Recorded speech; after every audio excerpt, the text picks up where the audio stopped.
I think that's a good question, and maybe we should have, in a way, explicitly addressed that in the chapter itself. So as you say, and rightly, we problematize what it means to be European and point to difficulties of defining it in a rather conclusive way, and complicated in the sense that demonstrate how in different ways European citizenship is inflected and can be defined.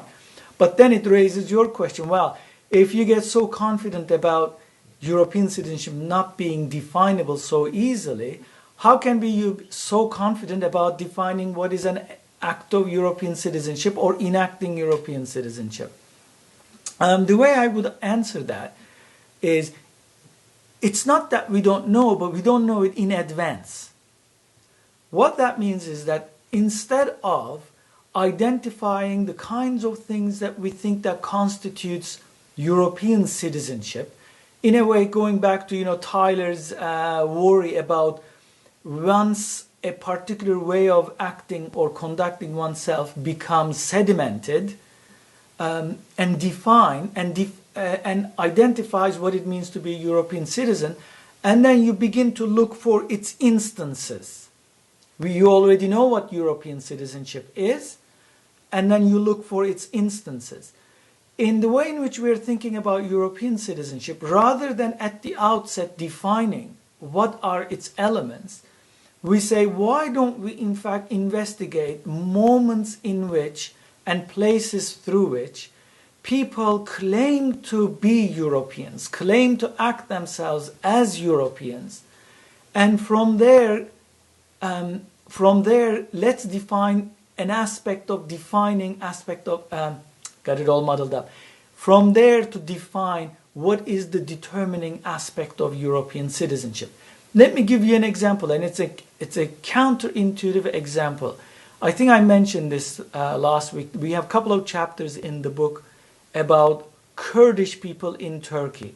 Now, anywhere in the world you'd ask, are Kurdish people in Turkey European citizens? The answer most likely is no, they are not European citizens.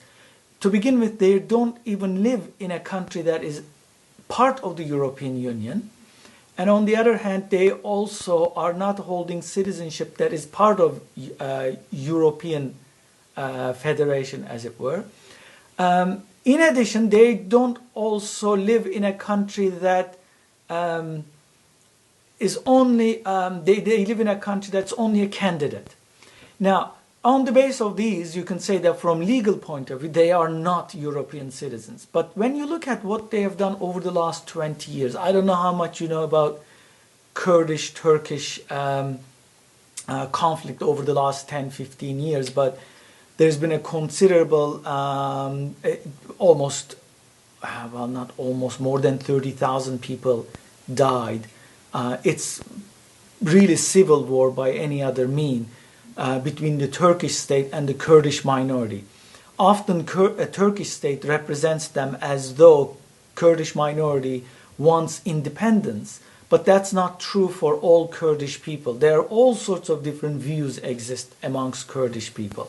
Now, one of the things they have done over the last 10, 15 years, not those who have taken up arms and declared war against the Turkish state, but some of them have trained legal activists, and they have waged war, as it were, legal war against the Turkish state in European Court of Human Rights.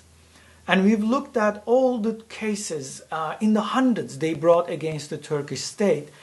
Slowly, gradually, and painstakingly, they articulated that they actually uphold European law of human rights, as well as European values of citizenship, and they waged their battle in European courts and won several significant cases. And we interpreted this. You have hundreds and hundreds of documentation in here of hundreds of thousands of people identifying themselves with European law, instituted themselves as European subjects in European courts, and winning European legal battles against the Kurdish state. Now, why don't we consider them as European citizens in the making? So they don't have the legal status, but from these court cases, we get a very rich sense of what, to them at least, it means to be European.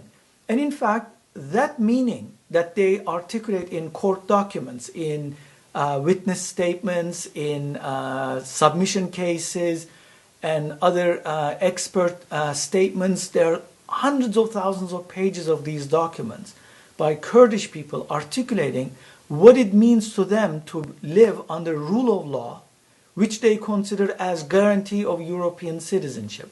Now, we say that if we have a group of people who are using their fundamental rights in peaceful, non-violent ways, waging battles in courts and winning them, what better way to describe them as citizens?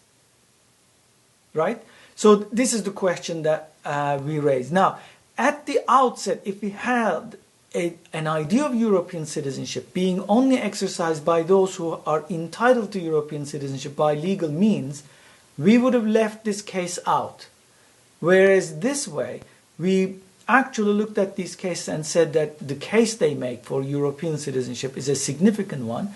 And in a way, and we didn't say this, but I can share this with you, in many ways, I think it's much richer than inert European citizens, passive European citizens who don't even think about it twice. For example, French citizens or German citizens who already have the entitlement, or British citizens, and they consider their citizenship no deeper than just holding a passport to be able to cross borders when and how they want to. We say that the Kurdish struggle for European citizenship is a much more meaningful one. That's where we can find how European citizenship is being articulated. That's what we mean. That's what we mean by it qualifies as an act of European citizenship because it uses European institutions, because it uses European legal framework, because it uses European cultural sphere, if you like. So because of those reasons, we say that this is a citizenship that is performatively brought into being rather than inertly maintained. Does that make sense, Emily? Yeah. Yeah. Still, I mean, I don't mean to say that you should be convinced by my articulation. I think your question, in a way, still haunts us. We often think about how we define, but this is what we thought when we were doing the study. And that's why also often we emphasize we need to look at what people are doing with their citizenship, or even lack thereof. That's why we need to look at their deeds, acts, the kinds of things they are doing that we want to consider contributing to articulation of European citizenship.